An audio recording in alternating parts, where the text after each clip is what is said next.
in Mecca. He immigrates to Mecca after the Prophet ﷺ. He teaches the people a lot of Quran, how to read the Quran, interpretations of the Quran, and even today we use a lot of his interpretations when it comes to the Quran. Abdullah bin Mas'ud radiallahu anhu was moved to Iraq, moved to Kufa, one of the kind of central hubs of knowledge in Iraq, and he preferred to use something called opinion when he gave his rulings. He didn't like to narrate hadith of the Prophet ﷺ in fear that he would fabricate because of his memory. So he preferred to say, this is in my opinion, this fatwa is in my opinion, and if it is correct, it is from Allah, and if it is not, then it is from the shaitan. So that was his motto. The other companions used hadith whenever they could. So once again, a little bit more on the companions. So Abdullah bin Mas'ud and Ali radiallahu anhu, basically they were the scholars of Kufa. Right, Ibn Mas'ud, Ibn Umar, Zayd ibn Thabit, these three, they all took from Umar ibn al-Khattab radiallahu anhu. Okay, so we mentioned, right, Ibn Mas'ud was in Iraq, Zayd ibn Thabit, Abdullah ibn Umar was from Medina, so there are similarities between the two and their fiqh, because they all took from Umar ibn al-Khattab. And then Umar's council included all of them. Okay, so it's not that they really differed so much, so that they had different opinions on certain issues. And even their way to get to those differences, it's a little bit different than fiqh. So the fiqh of Umar radiallahu anhu was actually the fiqh of his council, which is number 3. Right, Ali, Zayd, Ibn Mas'ud, Ibn Abbas, and other companions. So what was the foundation for a fatwa given by the companion? Either directly heard it from the Prophet ﷺ, he heard another companion who heard it. So some companion said the Prophet ﷺ said this, okay, that's it, they took it. He understood it from a verse of the Quran in a way that we don't. So they lived the Quran, right? A lot of the examples in the Quran are their examples. So even when they would give a fatwa, sometimes it's just because of their knowledge of the Quran, its language, everything. It is something all the companions agreed on, right? There was no disagreement. Nobody even bothered to question that. Okay, but the fatwa came from one companion, but the other ones remained silent about it, which means they all agreed to it. This happened frequently during the time of Umar and when you would give fatwas. And it's based on individual understanding of what the Messenger ﷺ said, which this part, it could be, sorry, number 5, I skipped one. So it is his understanding because of his knowledge of the language and experiences with the Prophet ﷺ. So this is experiential fatwa. He lived with the Prophet ﷺ, he knows what the Prophet ﷺ did, and therefore he says, in this situation, I believe he would do this. Okay? And then there are individual opinions here and there amongst the companions. Some of them could potentially be wrong. They contradict other companions. And sometimes you'll find more companions on one opinion versus the other. There are examples amongst the wives of the Prophet ﷺ where Aisha radiallahu anha takes an opinion and all the other wives take a different opinion. So there's a potentiality there for there to be error, but it's very small. And then just feel free to interrupt whenever if anyone needs more clarification on something. But some important works of the Imams before we actually get into them. So Imam Malik has Muwatta, that's basically his collection of hadith, and it's organized by topic, so you kind of get an understanding of the fiqh as well from that. It's also pretty much the earliest collection of hadith.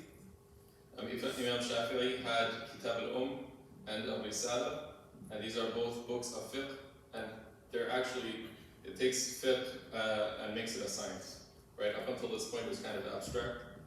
After Imam Shafi'i, it became written down and it became clarified. Imam Ahmad had his Musnad Ahmad, which is another collection of hadith. Imam Abu Hanifa, we don't actually have anything from him. We don't have a book from Imam Abu Hanifa. He didn't write a book, he didn't author a book himself. himself. But his impressive fiqh was transmitted by his students. So his student, namely Abu Yusuf, rahimahullah, did transmit a lot of his knowledge, and that's how we know about him. So we don't actually know about him through his works, we know about him through his students.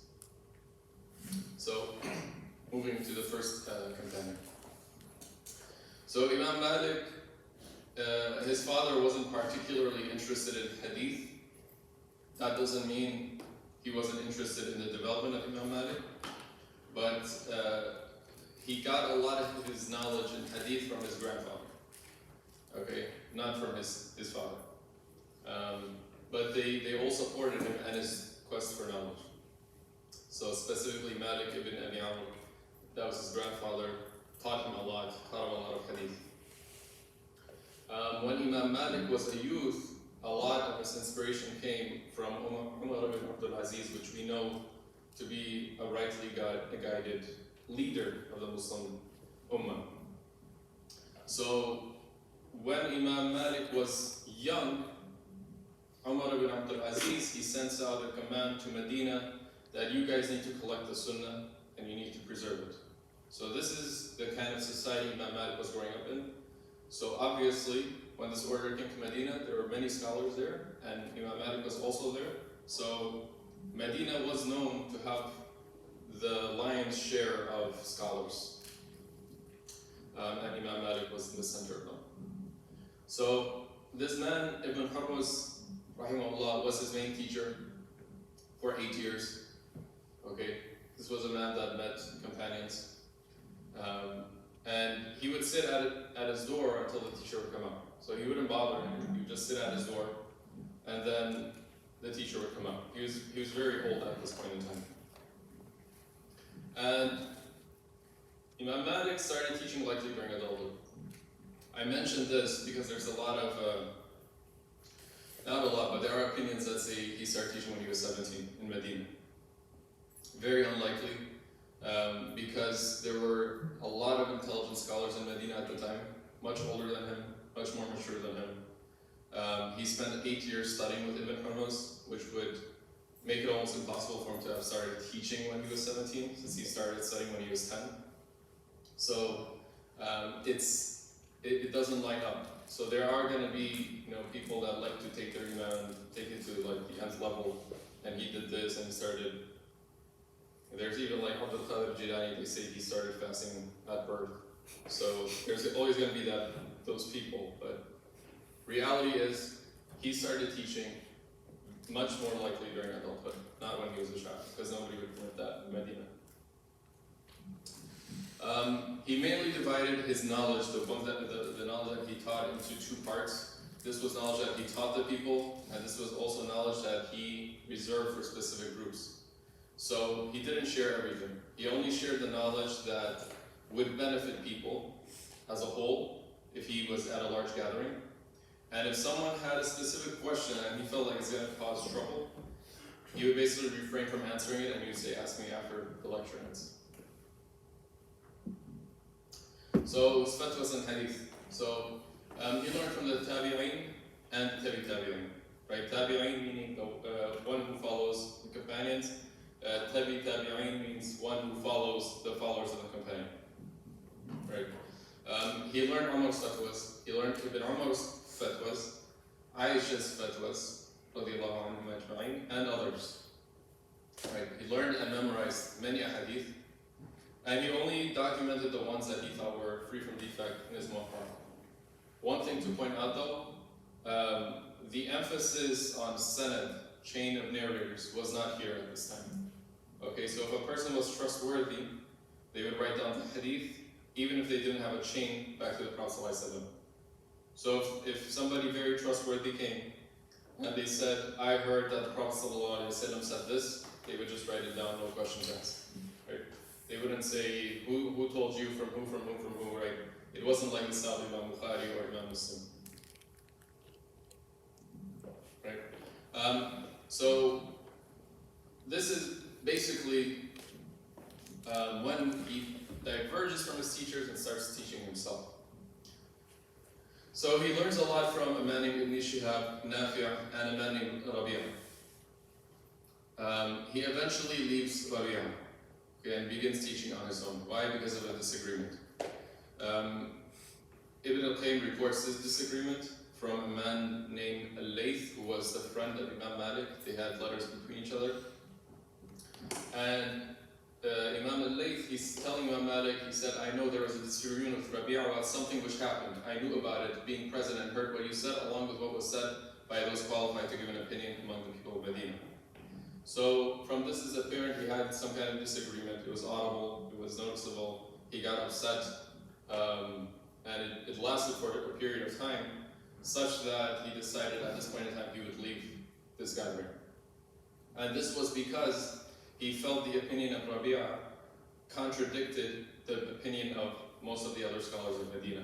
And Imam Malik specifically considered the opinion of the people of Medina to be the consensus, to be the ijma'. So if you went against it, he basically went against you. So fiqh and another portion of fiqh called ra'i, and we'll see this more often after this. Ra'i meaning opinion. So his first resource was the Quran. When he's doing his fiqh, he would look in the Quran, if there's something there, that's it. Second resource was hadith. If the Prophet ﷺ said something, he would take it. Except in certain circumstances. There's a circumstance where a companion comes, this person comes to Imam Malik, and he says, why do you use this much water to do this action of purification when the Prophet ﷺ said use this amount, right?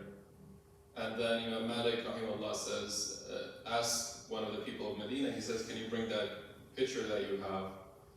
And he brings it, and he says, who did you get this from? And he said, I got this from my father. And then he says, who did your father get it from? He got it from his father. And who did he get it from? He got it from the Prophet ﷺ. And what did the Prophet ﷺ tell him to use it for? He said to use it for purification. So there were situations where he said, no, the people that I live with and what they do goes above even hadith at times. Which is in stark contrast to a lot of what we hear when people say, oh, I have a hadith or whatever. But it's not that simple. Third thing he would take is the opinion of the companions, so their fatwas, right, based off what the Prophet ﷺ did in a similar situation. So they would take analogy, opinion, all of this, apply it. The Prophet ﷺ did this here, so likely he did this, he would do this in this situation. And then they'd have their own opinion, right, based off culmination of their knowledge. They're very hesitant to give their own opinion. It's not like the people of Iraq, where Abu Hanifa was. They gave opinions quite freely, but the people of Medina were very hesitant, which is why there's a lot of narrations from Imam Malik where someone would come to him with 100 questions and he'd answer only 2. So there's a letter of Umar to Abu Musa al-Ash'ari, and he says, what is understanding? And this is how basically they gave their opinions, the people of knowledge. Understanding is what speaks in your heart about subjects which are not in the book or the Sunnah. You recognize the resemblance and similarities and compare matters in that case. So this is understanding.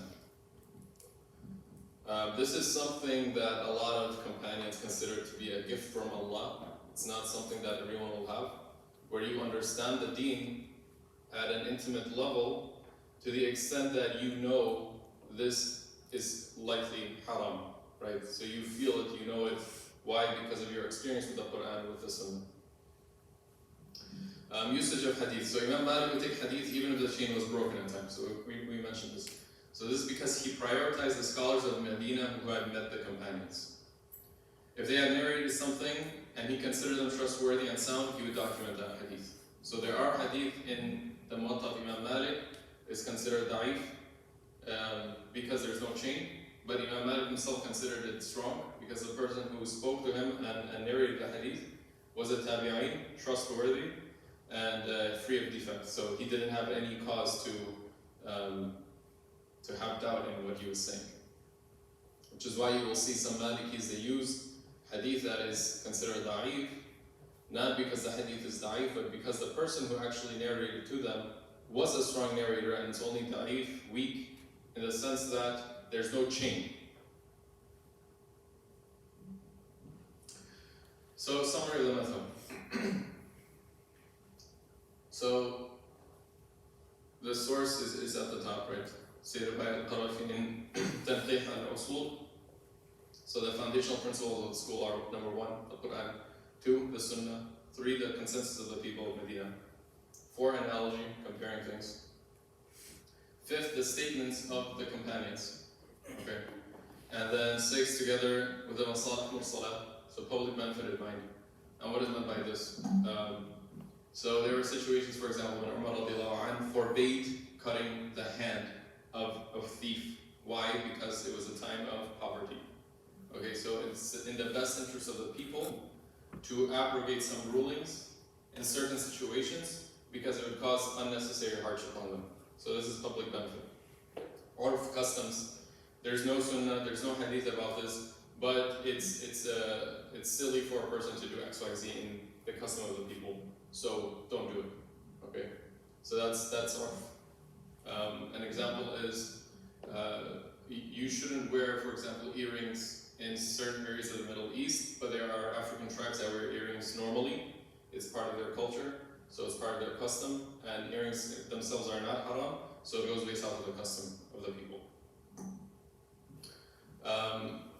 The next thing was adat. This also falls in with urf, so this is like the common things people do. The next thing is set al-darai, which is blocking the means. So if something is considered haram, anything leading up to that thing is also blocked. So this is in the Maliki fiqh. So, for example, Allah subhanahu wa ta'ala says, "La taqrabu zina," don't get close to zina. So anything that gets you there is also blocked. Okay. Istisha, which is presumption of continuity, which means, let's say you have a loan with somebody. It is assumed that that loan will continue until you pay it off. Right? It doesn't suddenly become absolved of you. So they would use this principle. So if you enter into a contract, whatever contract it might be, they would consider it continuous until it's done.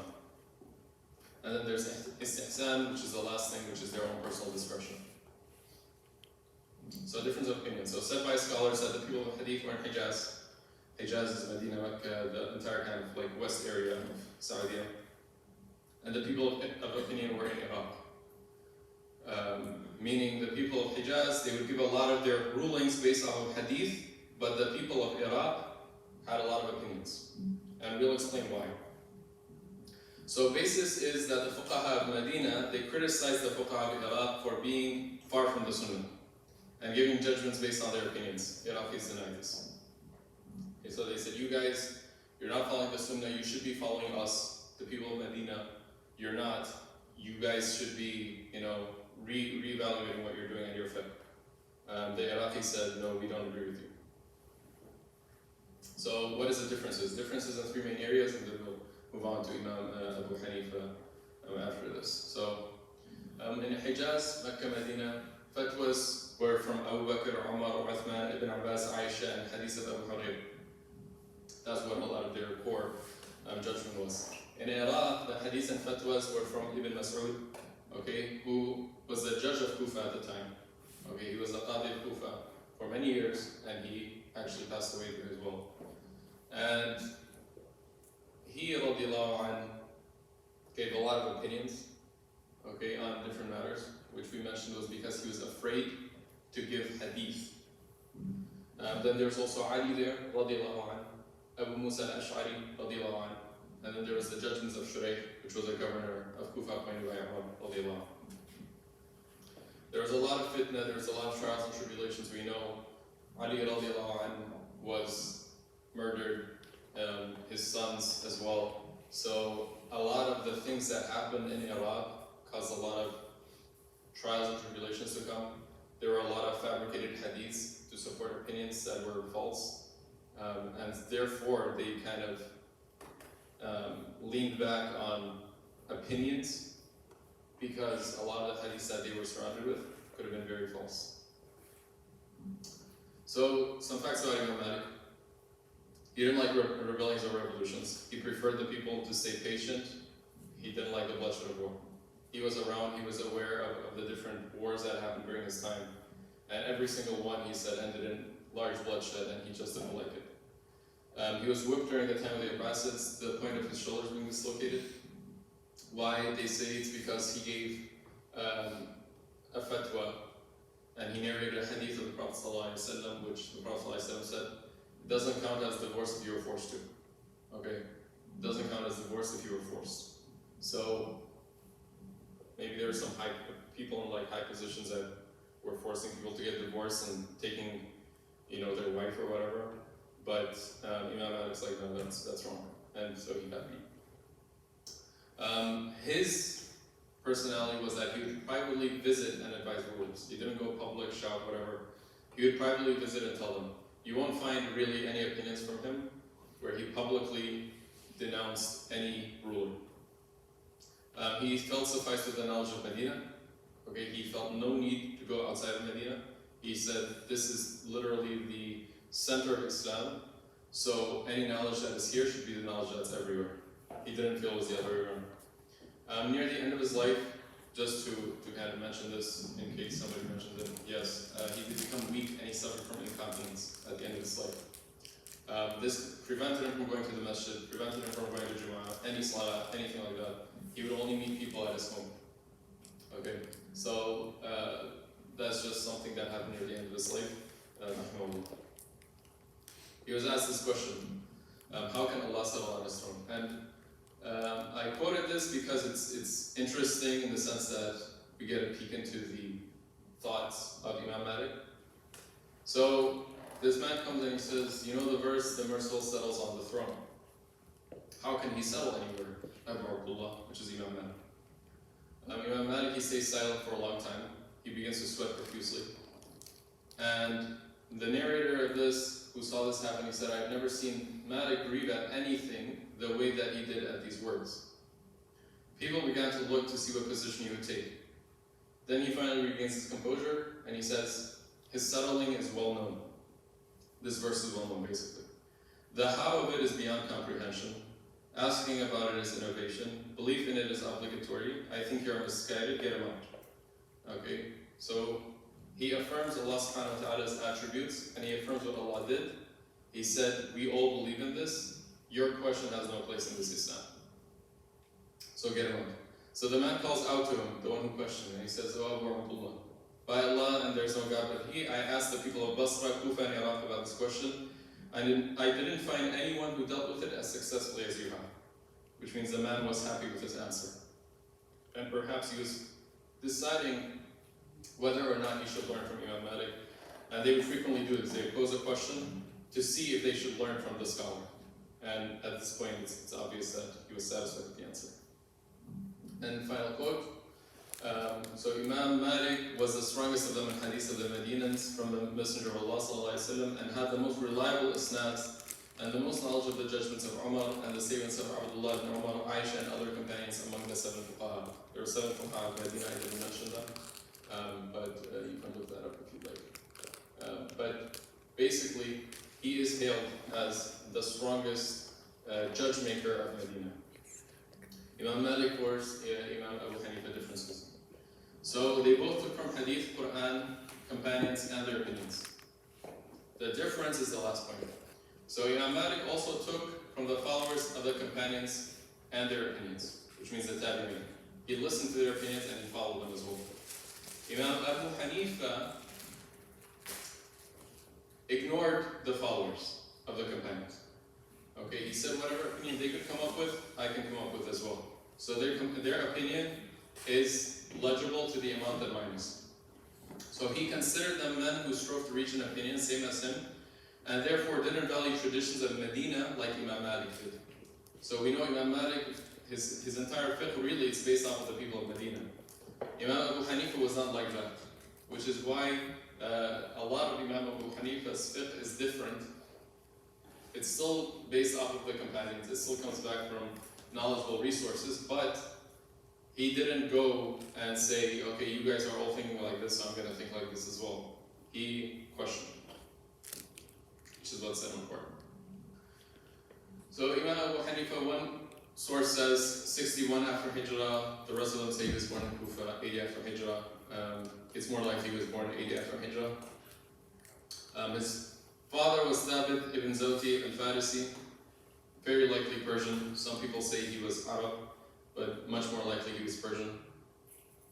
Grandfather was one of the people of Qabil who was captured in the Arab conquest of the region. So this is how he actually came, his family came into Islam. He was enslaved to one of the Banu Taym and then freed. Father and Abu Hanifa were both born free. So his grandfather was free, and children from there were all born free. This was called like a client, that's what they call them. People who entered Islam through enslavement or conquest, and then they became Muslim. So one of Abu Hanifa's grandsons completely denies the Persian heritage or enslavement. It was considered embarrassing for a lot of them to have heritage that was not Arab. So that's why some of the Hanafis, they say it was likely that it was mostly his embarrassment of this fact that he denied it.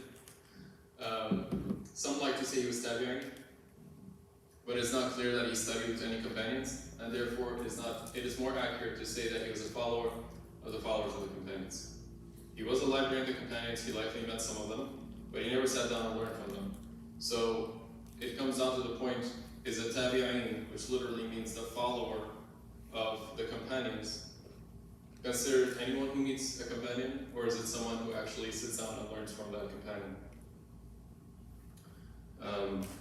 He was very interested in trading, so this was his youth. And he would go to the market much more than scholars.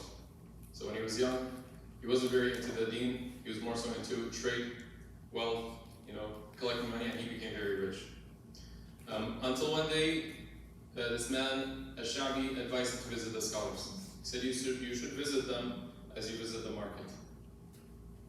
So apparently, he started by learning Ilm al-Kalam,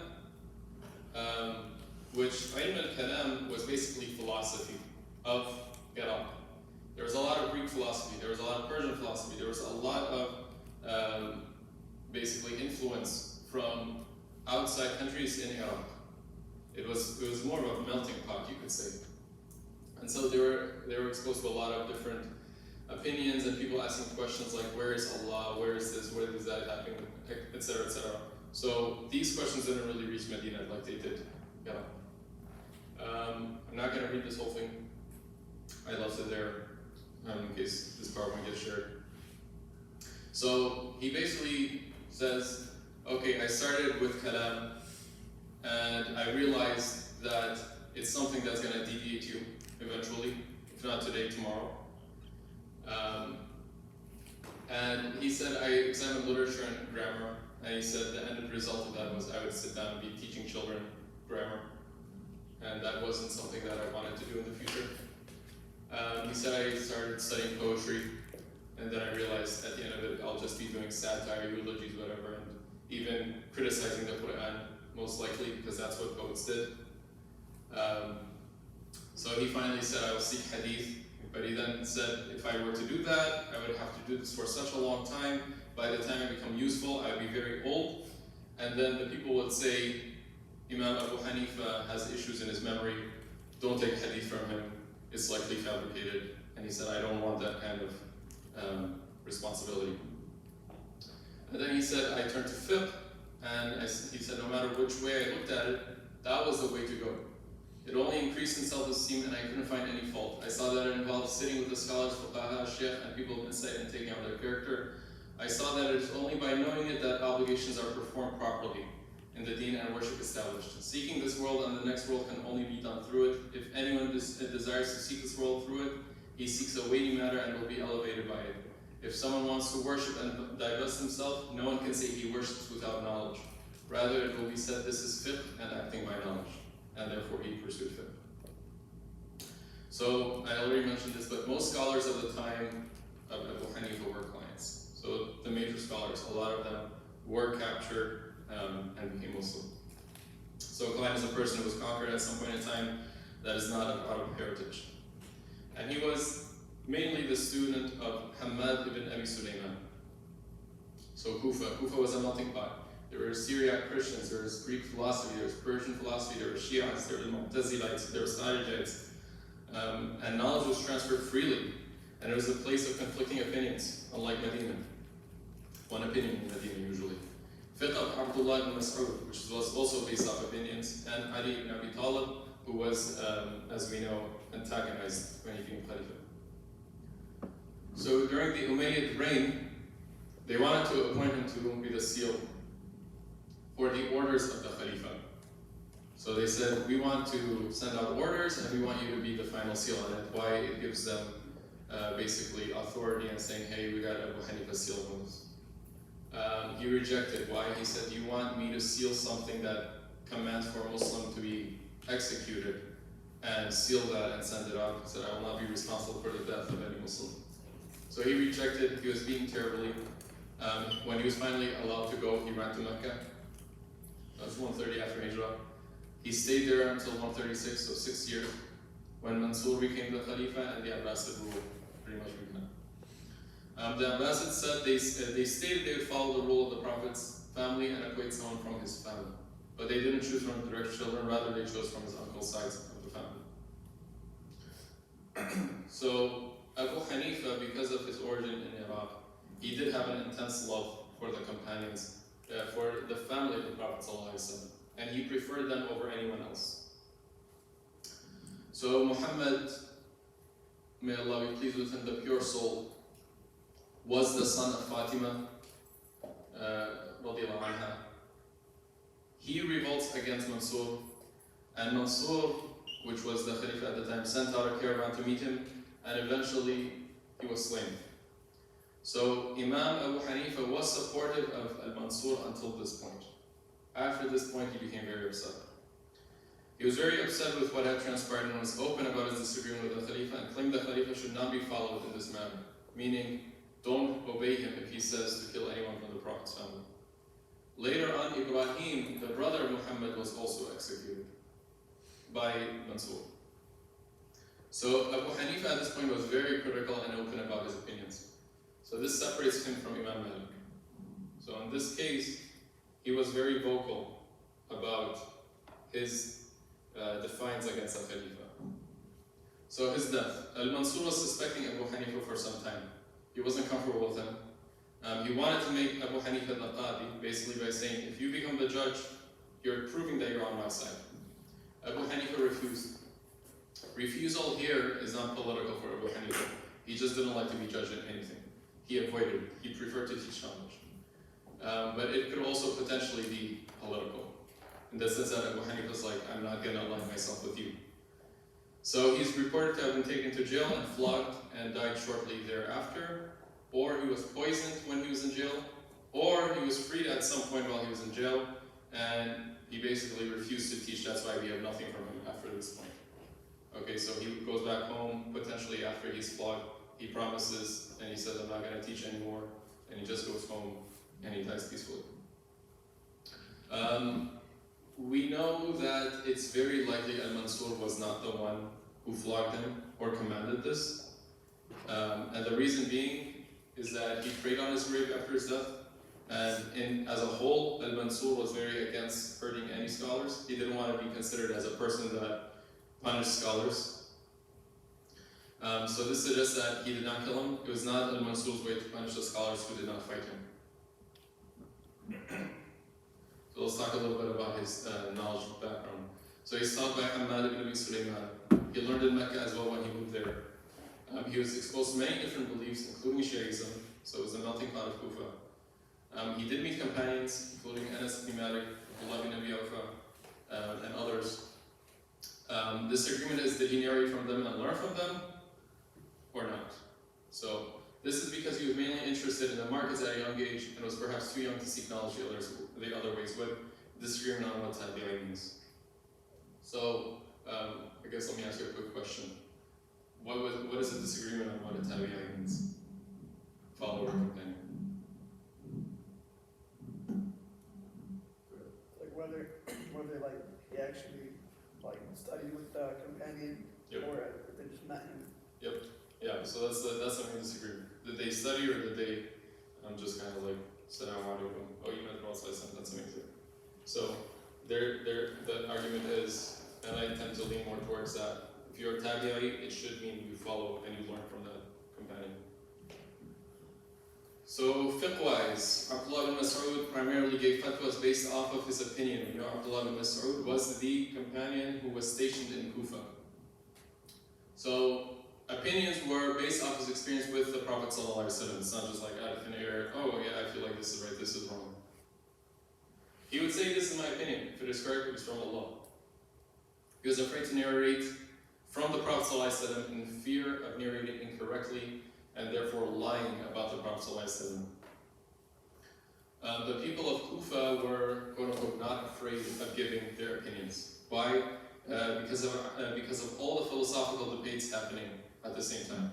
There were so many debates every day. If you went out in Iraq, there was someone debating about something, whether it was Greek philosophy, whether it was about Shi'ism, and whether Ali should be the leader after the Prophet ﷺ or not, whether Hassan and Hussein were killed violently, and all these things. There were debates 24/7 going on, and he was exposed to all of this. So, and the people of Kufa, obviously. So giving opinion they were not very hesitant. Why? Because it had a strong place. So another reason was because of fabrications that became widespread by the supporters of Imam Ali. There were a lot of hadiths circling around. Prophet ﷺ said this, he said that, he said this, he said that. He said, I appointed Ali to be my successor, and stuff like that. And then, obviously, all fabricated.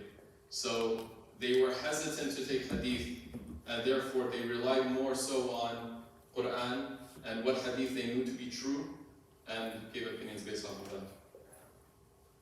So people of opinion met people of hadith, each took from each other, and therefore developed. So Imam Abu Hanifa, we know he went to Mecca, which is the Hijaz. He started learning from them. Okay, there was exchange between Imam Malik and Imam Abu Hanifa.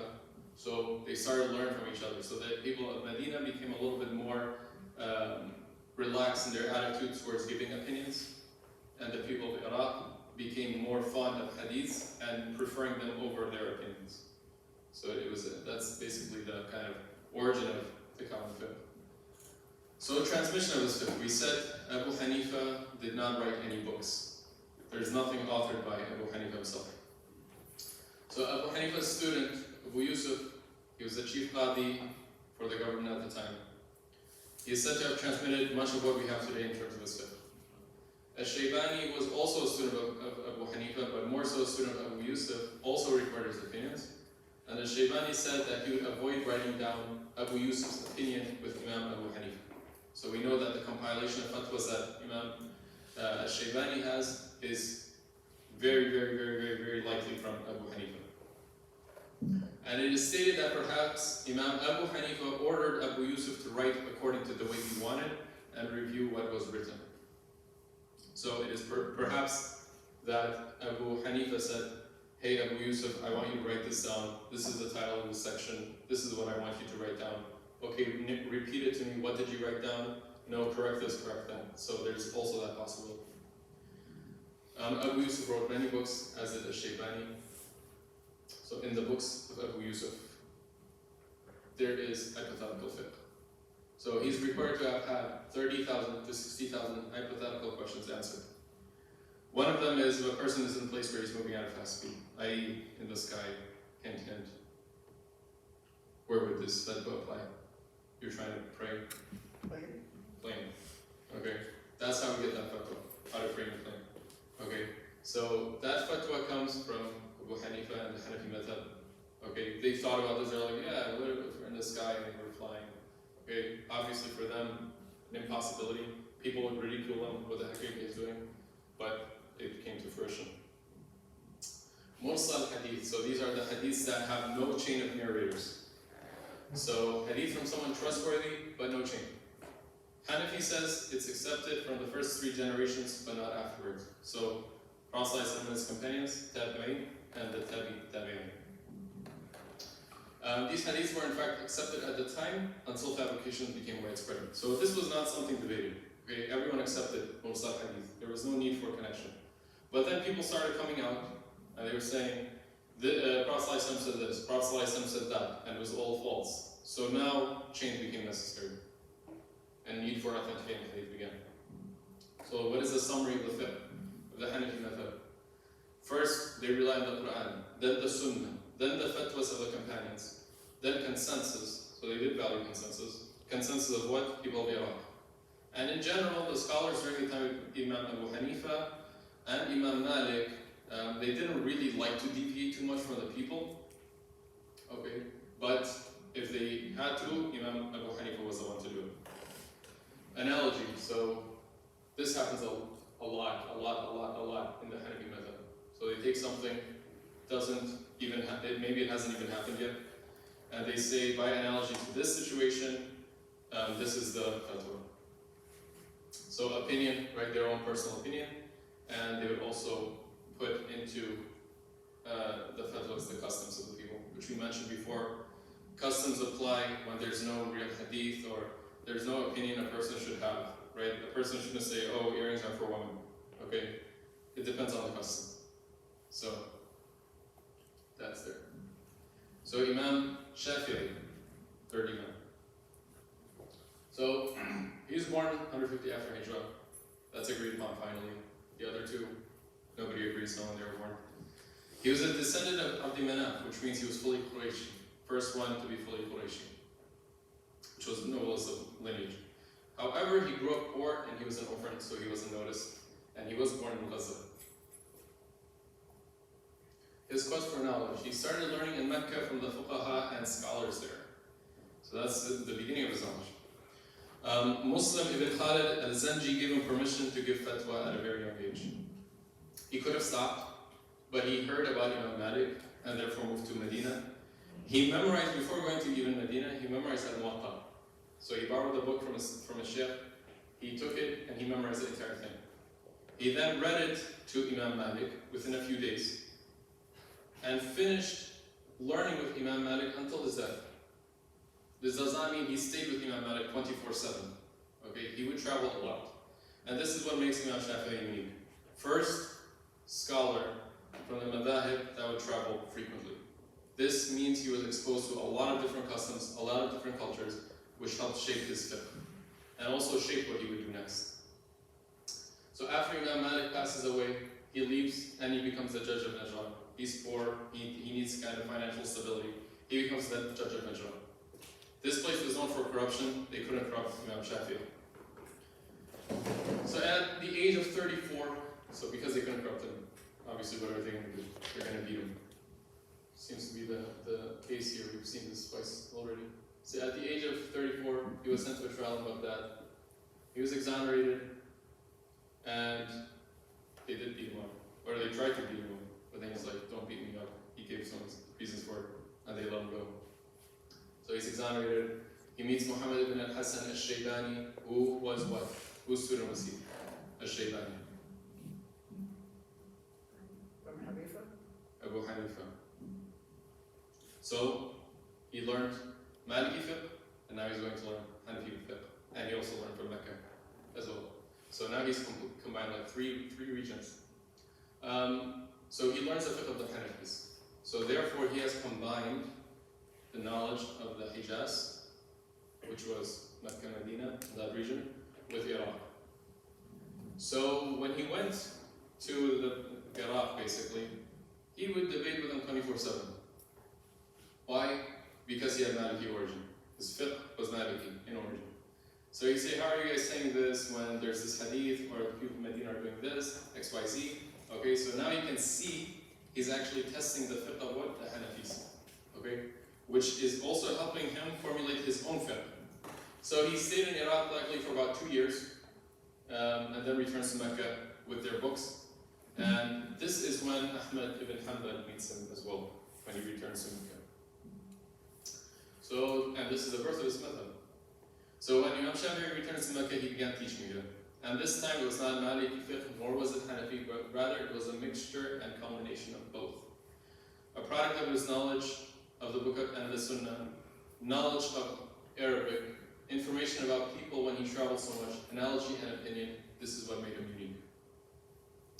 Stayed in Mecca for about 9 years, and it is likely here where he matured his fiqh.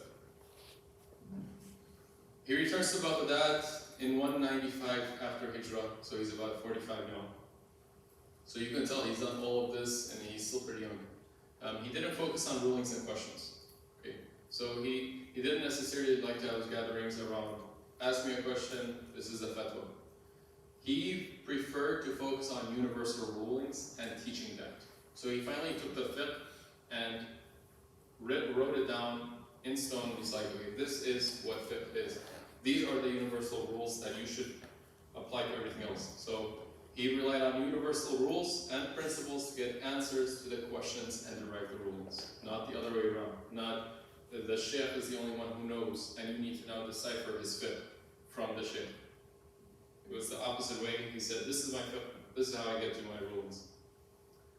He derived general rules rather than fatwas and personal decisions.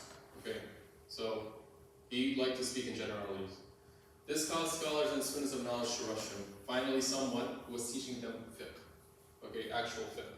So the scholars and students of knowledge rushed him. Now, this doesn't mean the fiqh scholars of before didn't give reasoning behind their fiqh or behind their fatwas, but they would give it on an individual basis. So this is the reason I gave this fatwa, this is the reason I gave that fatwa, this is the reason I gave that fatwa. So yes, you can decipher the fiqh, which is basically, you can think about it like their scientific method, okay? But this was the first scholar to say, actually, here is what fiqh is, and you don't need to figure out what I'm saying. This is what it is. So this is where he writes his book, Al-Risala, which finally formed the fundamental principles of fiqh. So that's his book, he wrote it. So Imam Razi reports, Abdurrahman ibn Mahdi asked Imam Shafi'i to write a book outlining the preconditions for judgment using the Quran, Sunnah, consensus, and analogy, clarifying the abrogating and abrogated, explaining the categories of the general and particular. And this led to the book of Risala. So Imam Shafi'i wrote the book of Risala and sent it to him. Ibn Mahdi read it and said, I did not think Allah the Almighty had created such a man. Al-Razi continues and says, know that Al-Shafi'i wrote the Risala while he was in Baghdad. When he returned to Egypt, he rewrote it, and there is much knowledge in both versions. So people will say Imam Shafi'i of Baghdad and Imam Shafi'i of Egypt were different people, and the fiqh is different. Okay, this is not really true. It's just more refined when he makes it to Egypt. So he moves to Egypt in 199 after Hijrah. Too many politics during the rule of Al-Ma'mun and war with Al-Amin. This was a war between Persians and Arabs that were Muslim for the throne. So he dies in Egypt at the age of 54. He supported a clear hadith over any opinion. He respected his sheikhs, but had to bring the people back to reality. They had begun to take Imam Malik and his word over the word of the Prophet ﷺ. So the people of Medina were saying, well, Imam Malik said this. People will say the Prophet ﷺ said this. And then they say, well, Imam Malik said this. This made Imam Shafi'i very upset. People would start taking relics from Imam Malik and they would ask Allah for rain through it. So they would hold some piece of his garment or whatever, and they say, oh, Allah, give me water, give me rain, whatever with it. So they're falling into shirk. So he had to refute Imam Malik, and he wrote a book called The Disagreement with Malik.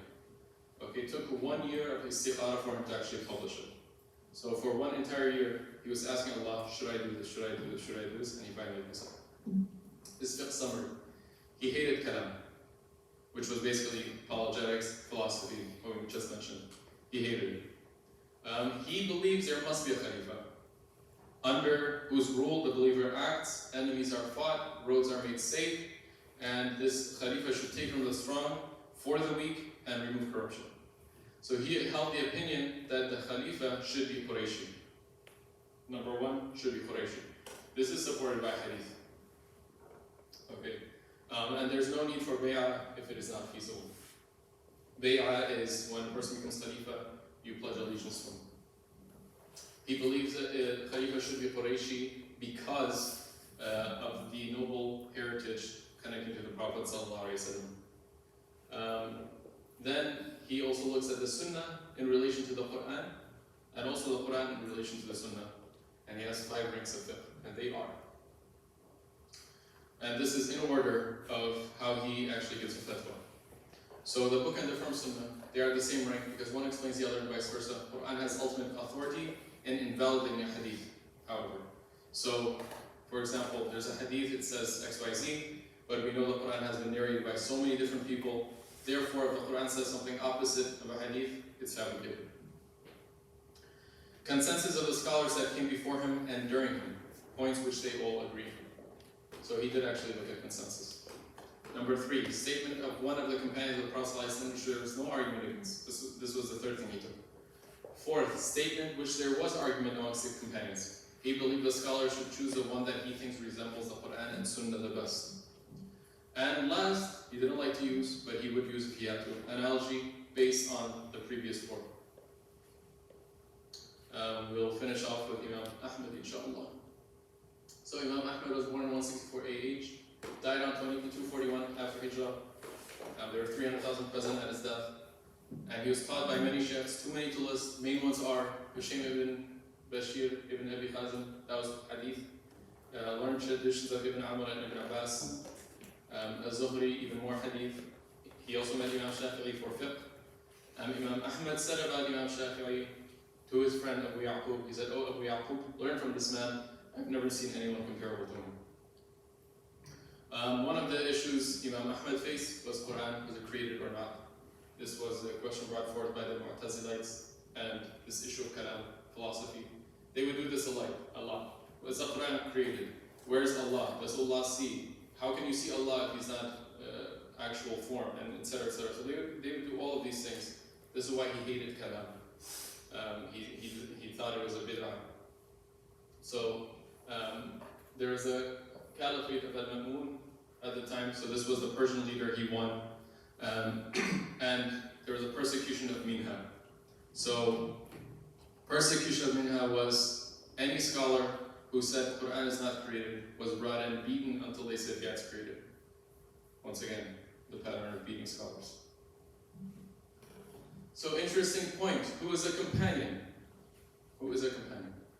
So there are those that say the Sahaba are those that accepted Islam with the Prophet ﷺ in Mecca, so at the beginning, and those that accepted him in Medina. Anyone who came afterwards doesn't hold the same status as them. But Imam Ahmad held the opinion, anyone who kept the company of the Prophet for a year, a month, a day, or even an hour, if he listened or looked at the Prophet even once, then he is a companion. He said the least of them is better than all of the generations which did not see him, even if they meet Allah with every good action. So those who were companions are better than the tabi'un by virtue of their companionship of the Prophet, even if the latter were to perform all possible good actions. One should pray for mercy for all of them. Was he a muhaddith or faqih? His fiqh, muhaddith is someone who narrates hadith. Fiqh is, a faqih is a person who actually gives rulings. His fiqh was based on tradition, so much so that Ibn Qutayba counts him as a hadith scholar and not amongst the fuqaha. So there are people that say Imam Ahmad and the Hanbali madhhab is not really a madhhab, it's just hadith. Others consider his fiqh to be proper as it is unique, however simple and right. He forbade anyone to write down his opinions. He said you can only write down hadith, don't write down my opinion. He was asked, should people be writing down the book of Imam Shafi'i, Al-Risala? He said, I do not think they should. End of his life, finally, it says he permitted fatwas to be written. He gave us Musnad Imam Ahmad, a collection of hadith. His fiqh was written down by his students. Ibn al-Qayyim breaks it down into 5 parts.